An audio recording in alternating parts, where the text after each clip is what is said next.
இனிமே கண்ணை மூடிட்டு கடலை எண்ணெய் வாங்கலாம். ஏன்னா மந்த்ரா கடலை எண்ணெய் இதயத்தின் தயாரிப்பு. வறுக்க பொரிக்க ஏன் எல்லா சமையலுக்கும் மந்த்ரா தான். மந்த்ரா கடலை எண்ணெய், அபார ருசி, ஆரோக்கியமான உடல் நலம். தமிழகத்தில் காலியாக உள்ள 6 ராஜ்யசபா எம்பி பதவிகளுக்கான தேர்தல் 16ஆம் தேதி நடைபெற உள்ளது. வேட்புமனு தாக்கல் செய்ய இன்று கடைசி நாள்.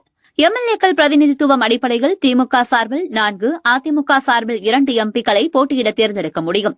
அதிமுகவில் தம்பிதுரையும் அக்கட்சி பாமகவுக்கு ஒதுக்கிய இடத்தில் அன்புமணியும் வேட்புமனு தாக்கல் செய்தனர்.